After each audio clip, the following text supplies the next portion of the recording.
ونحن على ذلك لمن الشاهدين والشاكرين والحمد لله رب العالمين.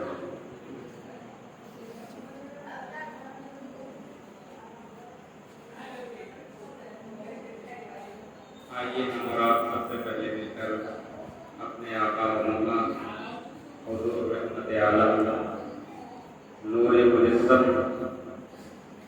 آمنہ دلال حضرت عبداللہ کی نور نظر سیاہ مکان خاتم پیغمبران علی سے بے کساں چارے سازے کرتے منداں احمد مختار مدینے کے تاجدار ہم غریبوں کے غمگسار جناب محمد رسول اللہ صلی اللہ علیہ وآلہ وسلم کی بارگاہ میں انتہائی خلوص و محبت کے ساتھ درود پاک کا نذرانہ پیش کریں اور پڑھیں اللہم صلی علی سیدنا مولانا محمد وعلی آل سیدنا مولانا محمد کما تحب و ترضى صلی علیہ. حضرات محترم، آج ماہ ربیع الاول شریف کی 2 تاریخ ہے. اس مبارک اور مسعود مہینے کے اندر ساری کائنات کے مرکز عقیدت باعث تخلیق کائنات امام الانبیاء خاتم الرسول سید الانبیاء جناب محمد رسول اللہ صلی اللہ علیہ وسلم کی ولادت و سعادت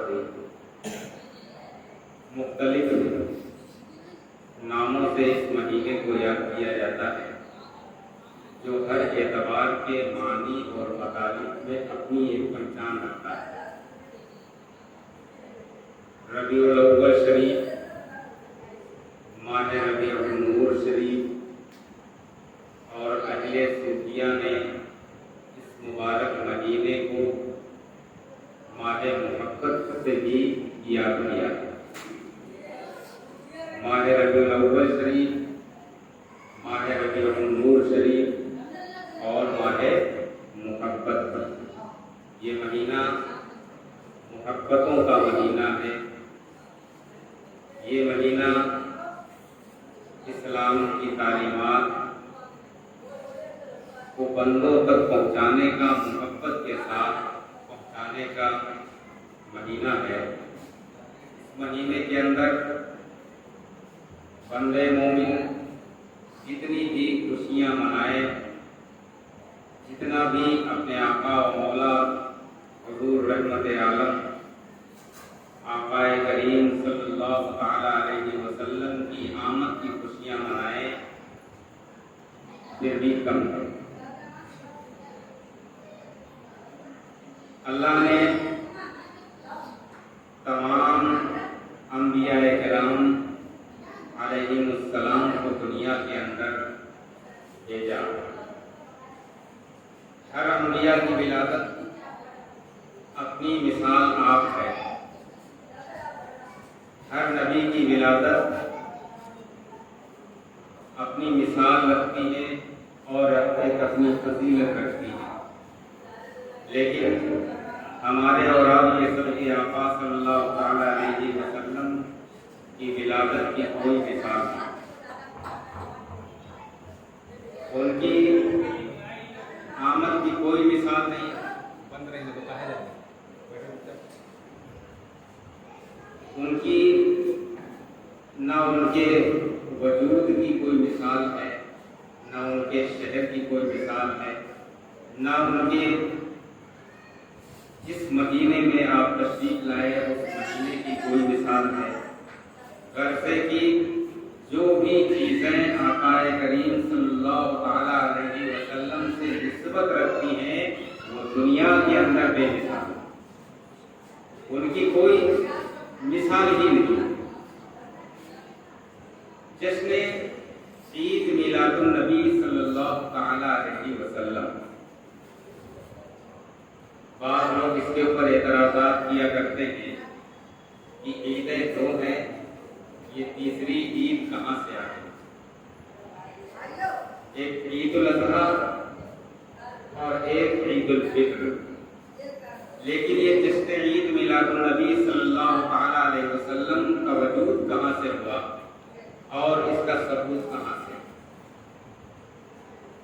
نادان ہیں وہ لوگ جو صرف دو ہی عیدوں کو جانتے ہیں. تیسری عید بھی ہے جس کو جمعۃ المبارکہ کہا جاتا ہے. اللہ تبارک و تعالی نے ارشاد فرمایا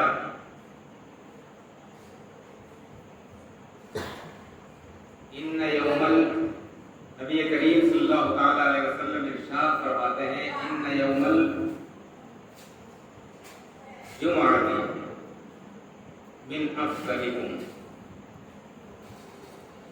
بے شک جمعے کا دن افضل ہے اور مومنوں کے لیے عید ہے.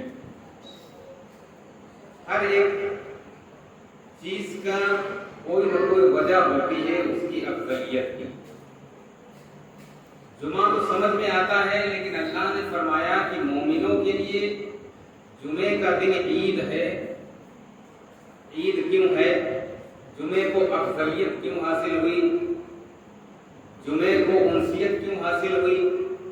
جمعے کو مرتبہ کس کی وجہ سے حاصل ہوا؟ تو فرمایا گیا خلق فیہ آدم. کیا؟ خلق فیہ آدم، جمعے کے دن آدم علیہ السلام کی ولادت ہوئی تو اللہ نے اسے عید کا دن قرار دیا. خلق فیہ آدم، آدم علیہ السلام کی ولادت جمعے کے دن ہوئی تو اللہ نے اس دن کو عید قرار دیا گیا. تو جب آدم علیہ السلام کی ولادت جس دن ہوئی تو اللہ نے اسے عید فرمایا ہے. جو امام الانبیاء کی جس دن ولادت ہوئی وہ عیدوں کی عید ہو، جو کہ ساری عیدیں قربان ہیں عید میلاد النبی صلی اللہ تعالی علیہ وسلم پر. تیسری عید عید جمعہ، عید الفطر، عید الاضحیٰ. چوتھی عید عید عرفات.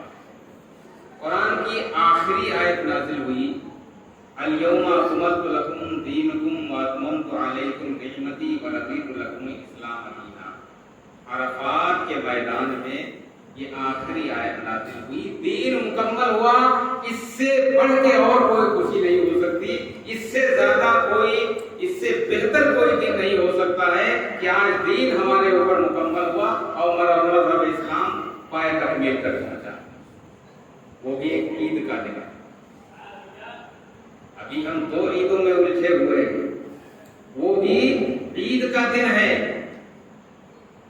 آدم علیہ السلام جب دنیا کے اندر تشریف لائے، آپ کے آنے کے بعد حضرت آدم علیہ السلام کی دائیں پسلی سے حضرت ماں حوا کو اللہ تبارک و تعالیٰ نے پیدا کیا. پھر اللہ نے جب چاہا کہ ان دونوں رشتوں کو رشتے زوجیت میں تبدیل کر دیا جائے، دونوں کا نکاح کر دیا جائے، حضرت آدم علیہ السلام کا اور حضرت حوا سلام اللہ علیہا کا. حضرت آدم علیہ السلام نے عرض کیا کہ مالک و مولا، نکاح تو کر دے گا، لیکن ہم اس نکاح کا مہر کیسے ادا کریں گے؟ اللہ کی طرف سے ارشاد ہوا کہ آدم تم دونوں لوگ مل کر کے میرے محبوب پر 20 مرتبہ درود شریف پڑھ لو، تمہارے نکاح کا مہر ادا ہو جائے گا. تم دونوں لوگ یعنی حضرت حوا اور حضرت آدم علیہ السلام، اللہ نے فرمایا کہ تم دونوں لوگ نبی آخر الزمان پر مل کر کے 20 مرتبہ درود شریف پڑھ لو، تمہارے نکاح کا مہر ادا ہو جائے گا. درود اور سلام. کل انبیاء، کل اولیاء، کل انسانی مخلوق حضرت آدم علیہ السلام کے درود والی مہر کی اولاد ہے. قیامت تک کے جتنی بھی انسانی مخلوق ہوگی وہ سب حضرت آدم حضرت حوا کے درود والے مہر کی اولاد ہوگی، نسل آدم جتنی بھی ہوگی. فرمایا تمہارا مہر ادا ہو جائے. اللہ نے قرآن مقدس میں ارشاد فرمایا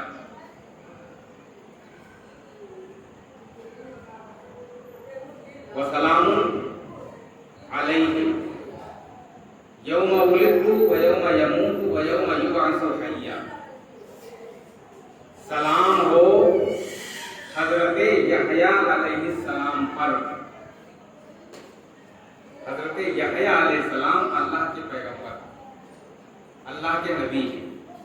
کون سلام بھیج رہا ہے؟ اللہ بھیج رہا ہے. کس کے اوپر؟ نبی کے اوپر، پیغمبر کے اوپر. سورہ مریم میں ارشاد فرمایا گیا وَسَلَامٌ عَلَيْهِ يَوْمَ وُلِدْتَ وَيَوْمَ يَمُوتُ وَيَوْمَ يُبْعَثُ حَيًّا. سلام ہو حضرت یحییٰ پر ان کی ولادت کے دن اور ان کی وفات کے دن اور میدان محشر کے دن اٹھائے جانے پر سلام. سلام کون بھیج رہا ہے؟ اللہ سلام بھیج رہا ہے. کس پر؟ حضرت یحییٰ علیہ السلام پر. ان کی ولادت کے دن پر سلام ہو. جس دن وہ دنیا کے اندر تشریف لائے ان کی ولادت شریف ہوئی، اور جس دن ان کی وفات ہوئی اس دن پر اللہ سلام بھیج رہا ہے. اور پھر قیامت کے دن جس دن زندہ کیے جائیں گے اس دن پر بھی اللہ تبارک و تعالیٰ سلام بھیج رہا ہے. آگے اسی سورہ مریم میں ارشاد فرمایا گیا وَالسَّلَامُ عَلَيَّ يَوْمَ وُلِدْتُ وَيَوْمَ أَمُوتُ وَيَوْمَ أُبْعَثُ حَيًّا. حضرت عیسیٰ علیہ السلام نے اپنے اوپر خود سلام بھیجا. حضرت یحییٰ پر اللہ سلام بھیج رہا ہے. حضرت عیسیٰ علیہ السلام اپنے اوپر خود سلام بھیج رہے ہیں اور یہ عرض کر رہے ہیں کہ سلام ہو مجھ پر جس دن میری ولادت ہوئی ہے، اور سلام ہو اس دن پر جس دن میری وفات ہوئی، اور اس دن پر بھی سلام ہو جس دن میں زندہ کیا جاؤں، اٹھایا جاؤں. یہ بھی میلاد ہے. میلاد کا ثبوت ان آیات کریمہ سے بھی ملتا ہے. تو جب حضرت یحییٰ علیہ السلام کا یہ مقام ہے، حضرت عیسیٰ روح اللہ کا یہ مقام ہے، تو امام الانبیاء کا مقام کیا ہوگا؟ امام الانبیاء کا مرتبہ کیا ہوگا؟ ہم نے عرض کیا مالک و مولا یحییٰ علیہ السلام کی ولادت پر تو نے سلام بھیجا، ان کی وفات پر تو نے سلام بھیجا، حضرت عیسیٰ روح اللہ پر تو نے سلام بھیجا، اور تمام انبیاء کرام پر سلام بھیجا. سلام علی نوح فی العالمین، سلام علی الیاسین، سلام علی ابراہیم. تو نے تمام پیغمبروں کے اوپر سلام بھیجا.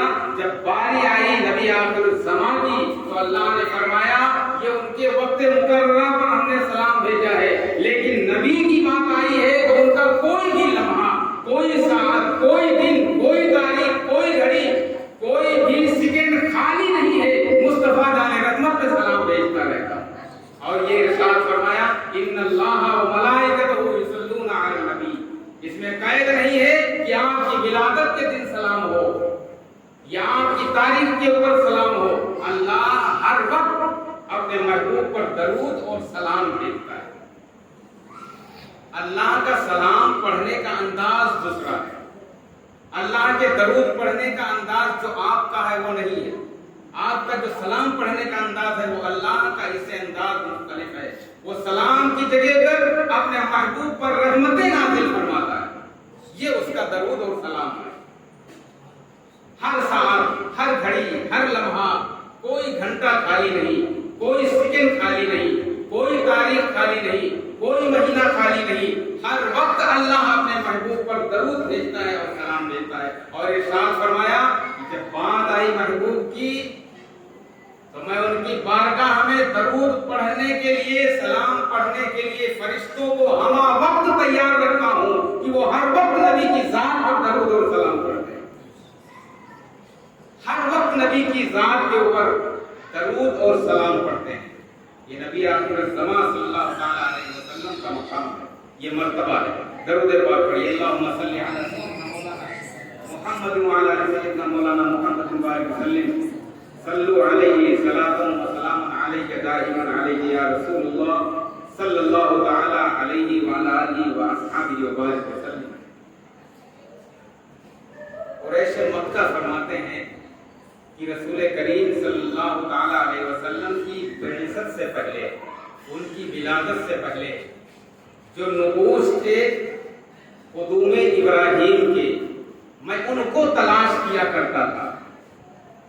حضرت ابراہیم علیہ السلام کے قدموں کے جو نشان تھے 4000 برس پہلے کے, میں ان کو تلاش کیا کرتا تھا. لیکن جب نبی آخر الزمان کی ولادت ہوئی تو جب میں نے ان قدموں کے اوپر نظر ڈالی تو مجھے برجستہ یہی نظر آیا کہ وہ قدم کے نشان ابراہیم کے نہیں بلکہ حضرت محبوب کبریا صلی اللہ تعالی علیہ وسلم کے قدموں کے نشان. پائے اقدس کی انگلیاں ہو بہو, ایڑی آپ کی ہو بہو, تلوے مبارکہ آپ کا ہو بہو, جیسا میرے آقا صلی اللہ تعالی علیہ وسلم کا تھا ویسا ہی میں نے برجستہ دیکھا.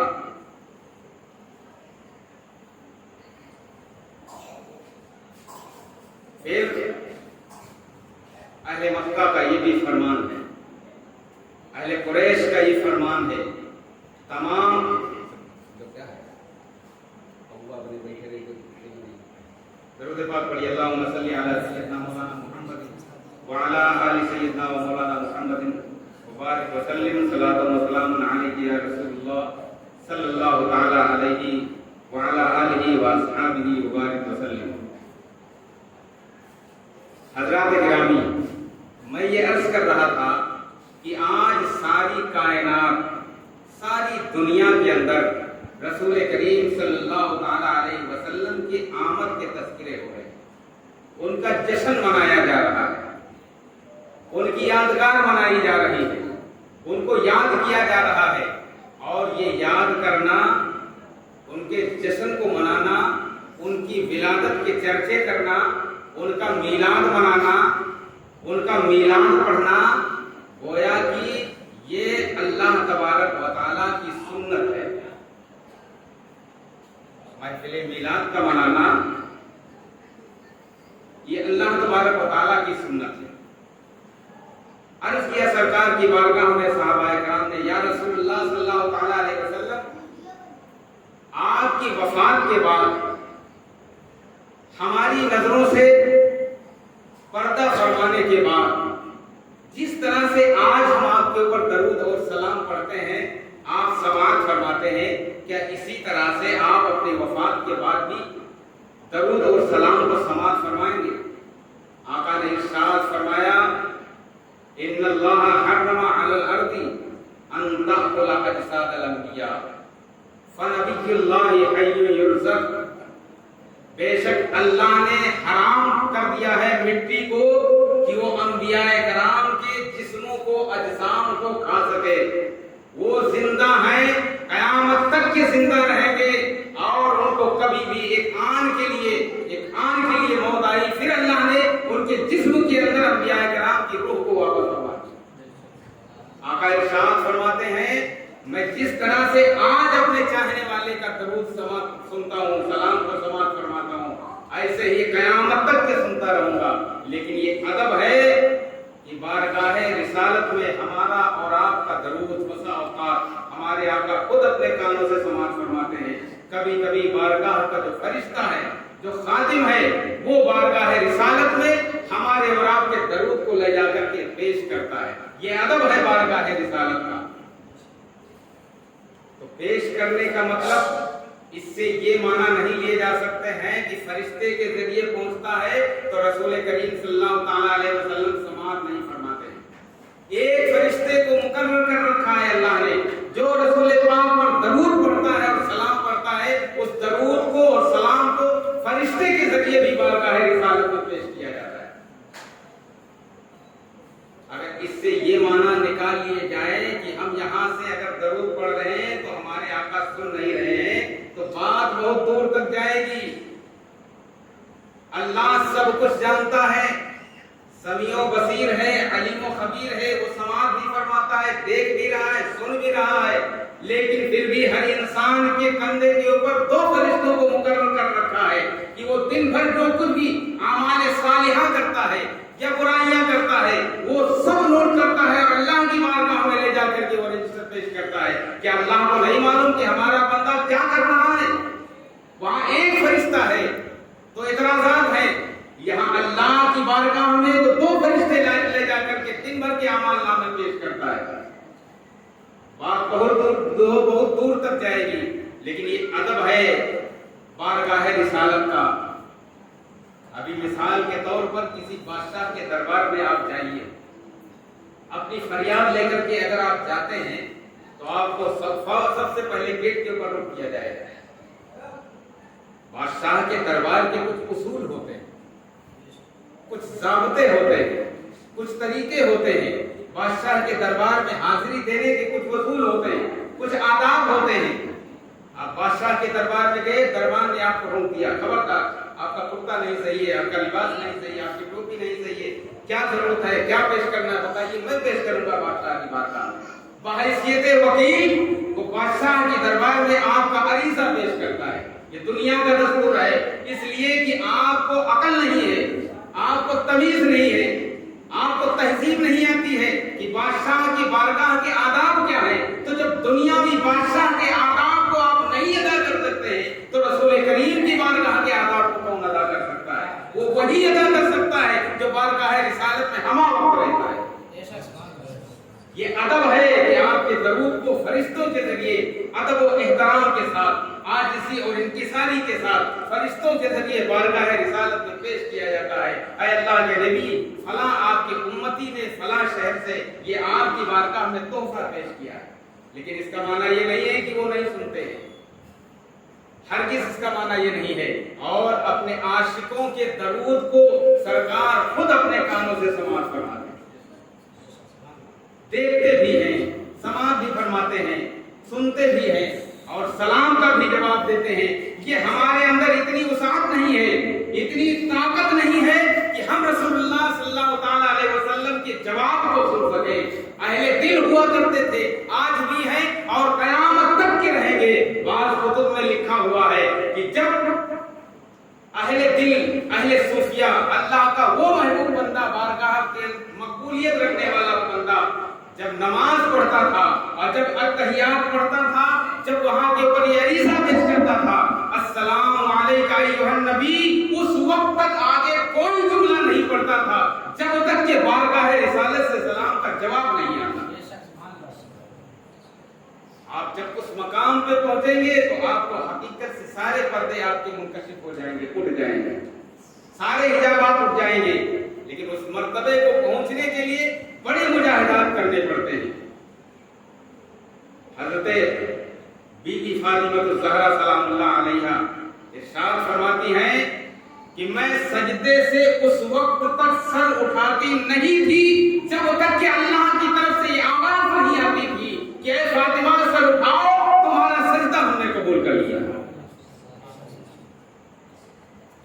کیا تو آپ اس مقام پہ پہنچیے۔ بارگاہ رسالت کے آداب ہیں، آداب ہیں جو ہماری کیا مجال ہے۔ جب ان کی بارگاہ کے اندر صحابہ کرام ان کی محفل میں بیٹھتے تھے تو ان کے بیٹھنے کا عالم یہ ہوتا تھا، بالکل ایک دم ساکت بیٹھتے تھے، 2 زانو ہو کر کے ادب کے ساتھ، یعنی پرندوں کو یہ احساس ہو جاتا تھا، وہ یہ فیصلہ نہیں کر پا رہے تھے یہ بیٹھے ہوئے انسان زندہ ہیں یا مردہ ہیں، ان کے سروں پر آ کر کے پرندے بیٹھ جایا کرتے تھے۔ یہ بارگاہ رسالت کا ادب تھا، احساس ہی نہیں ہوتا تھا، جنبش نہیں کرتے تھے، پرندے ان کے سروں پہ بیٹھ جایا کرتے تھے۔ یہ فصحاء عرب کے بڑے بڑے تیرے آگے یوں ہیں لچے دبے، کوئی جانے کہ منہ میں زبان نہیں بلکہ جسم میں جان ہے۔ یہ بارگاہ رسالت کا ادب ہے، ان کی بارگاہ کا ادب ہے، ان کی محافل کا ادب ہے۔ تو جو اس وقت ان کے دور میں تھے، صحابہ کی جماعت تھی، انہوں نے کما حق ہو آقا کریم صلی اللہ تعالی علیہ وسلم کی محافل کا ادب کیا، ان کی بارگاہ کا ادب کیا. تو جتنی بھی قیامت تک کے رسول اللہ صلی اللہ تعالی علیہ وسلم کی نسبت سے جتنی بھی محفلیں رکھتی ہے ان کا ادب ہمارے اوپر اور سب کے اوپر اللہ نے واجب کر دیا. یہ ہر چیز نہ سوچیں کہ یہ چھوٹی سی محفل ہے، یہ رسول اللہ صلی اللہ تعالی علیہ وسلم کی میلاد کی محفل ہے. اس کے بھی آداب وہی ہیں، اس کا طریقہ بھی وہی ہے. اس لیے کہ پڑھ تو ہم یہاں سے رہے ہیں، محفل تو یہاں ہو رہی ہے، لیکن ہمارا ایمانی وجدان کہتا ہے کہ ہمارے آقا اسی طرح سے دیکھ رہے ہیں جیسے اپنی ظاہری حیات طیبہ میں ملاحظہ فرماتے ہیں، اور قیامت تک کے ایسے ہی دیکھتے رہیں گے. اس لیے کہ اللہ نے وہ طاقت دی ہے، اللہ نے وہ قوت دی ہے، اللہ نے وہ مرتبہ دیا ہے کہ ان سے کچھ کوئی بھی پردہ نہیں ہے، کچھ پوشیدہ نہیں ہے. نماز کیا ہے؟ ادب ہی ہے، اللہ کی بارگاہ کا ادب ہے. آپ سورہ فاتحہ بیٹھ کے بھی پڑھ سکتے ہیں، سبحان ربی الاعلیٰ بیٹھ کے بھی پڑھ سکتے ہیں، سبحان ربی العظیم تسبیح ہے تسبیح لیجیے بیٹھ کے پڑھ سکتے ہیں. لیکن اللہ نے اپنی بارگاہ کا اپنے بندے کو ادب سکھایا، ادب سکھایا. تو رسول کریم کی بارگاہ کا جو ادب ہے، آپ صحابہ کرام کی زندگی کو پڑھیے، آپ صحابہ کرام کی تاریخ کا مطالعہ کریے، آپ ان کی سیرت کا مطالعہ کریے، آپ ان کی زندگی کا مطالعہ کیجیے کہ بارگاہ رسالت کا ادب کیسے کرتے تھے. اللہ نے فرمایا یا ایھا الذین آمنوا لا ترفعوا اصواتکم فوق صوت النبی ولا تجهروا له بالقول كجهر بعضكم لبعض ان تحبط اعمالكم وانتم لا تشعرون. اے ایمان والو، بارگاہ رسالت کا ادب سیکھو، اور بسا اوقات کہیں ایسا نہ ہو کہ کہیں ادنا سا بھی بے ادبی بارگاہ رسالت کی ہو جائے جس کے سبب تمہارے اعمال برباد کر دیے جائیں، چھین لیے جائیں، اور تمہیں اس کا شعور بھی نہ ہو، تم کو احساس تک نہ ہو. ان کی بارگاہ میں اپنی آوازوں کو پست رکھو، اپنی آواز کو دھیم رکھو، اپنی آواز، ان کی آواز پر اپنی آواز کو فوقیت مت دو، ان کی آواز پر اپنی آواز کو بلند مت کرو. ان کی بارگاہ کا ادب سیکھو. کہیں ایسا نہ ہو کہ اگر تم سے ذرہ برابر بھی بارگاہ رسالت کی بے ادبی ہو گئی تو تمہارے اعمال تباہ و برباد ہو جائیں گے، تمہارے اعمال اکارت ہو جائیں گے، اور تمہیں اس کا شعور بھی نہیں ہوگا، احساس تک نہیں ہوگا. بے ادبی بارگاہ رسالت کی ہے. یہ جب آیت نازل ہوئی، غالباً حضرت قیس رضی اللہ تعالیٰ عنہ نے جب سنا، ان کی آواز کچھ بلند تھی. اس کی وجہ یہ تھی کہ ان کی سماعت جو تھی وہ کمزور تھی، اونچا سن رہے تھے. عموماً جو آدمی اونچا سنتا ہے وہ تیز بولتا ہے، اس لیے وہ اپنی ہی طرح سب کو سمجھتا ہے کہ ہم اونچا سنتے ہیں تو ہو سکتا ہے یہ بھی اونچا سن رہے ہیں.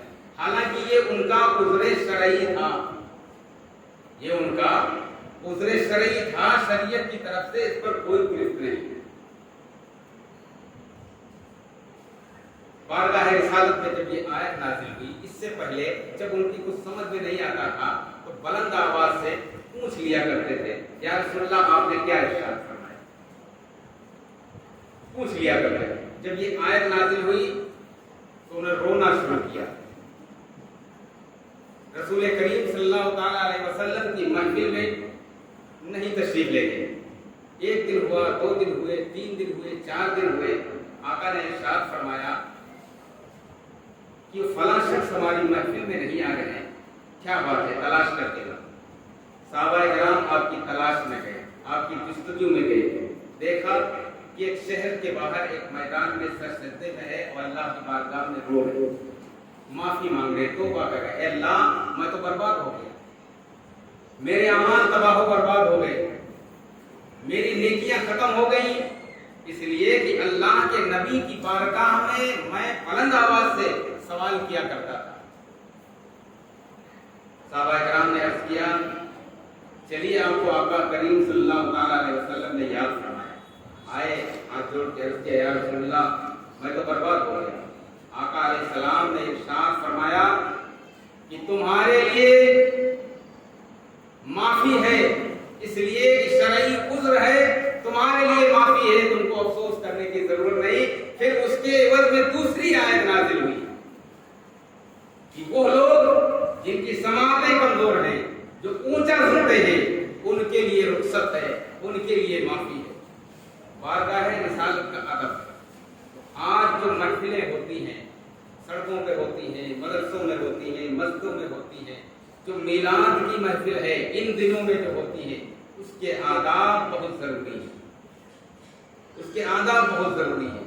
پاک اور صاف اور ستھرا ہو کر کے باوضو شرکت کریں، یہ سمجھ کر کے یہ محفل میلاد ہے، اس کی جو برکتیں ہیں، اس محفل کے اندر جو انوار و تجلیات کی بارش ہوتی ہے وہ عام محفلوں میں نہیں ہوتی ہے۔ جو فیوز و برکات اللہ کی طرف سے فیوز و برکات کا نزول ہوتا ہے، انوار و تجلیات کی جو بارشیں ہوتی ہیں وہ عام محفلوں میں نہیں ہوتی ہیں، جو ان دنوں میں محفل میلاد میں نازل ہوا کرتی ہے۔ لہذا ادب بہت ضروری ہے، تہذیب بہت ضروری ہے، ادب کے ساتھ بیٹھیں، تعداد پہ نہ جائیں، کم ہوں۔ یہاں آپ یہ نہیں سمجھ سکتے ہیں کہ یہاں بھی اوپر آپ کتنے لوگ ہیں۔ رسول اللہ صلی اللہ تعالیٰ علیہ وسلم کی ولادت کی محفل ہے، نہ جانے کون کون سی مخلوق کو اللہ تبارک و تعالیٰ اپنے محبوب کی محفل میں بھیجتے، یہ آپ کو اندازہ نہیں ہو سکتا۔ درود پاک پڑھیے، اللہم صلی علی سیدنا مولانا محمد وعلی آل سیدنا مولانا محمد مبارک وسلم، صلاۃ و سلام علیک یا رسول اللہ صلی اللہ تعالیٰ علیہ وعلی آلہ واصحابہ وبارک وسلم۔ اللہ جل مجدہ الکریم کی ذات بابرکت ہمیشہ سے تھی، ہمیشہ رہے گی، ہمیشہ بھی اسی کے لیے ہے۔ اس نے جب یہ چاہا کہ میری معرفت کسی اور کو حاصل ہو، میں جانا جاؤں، میں پہچانا جاؤں،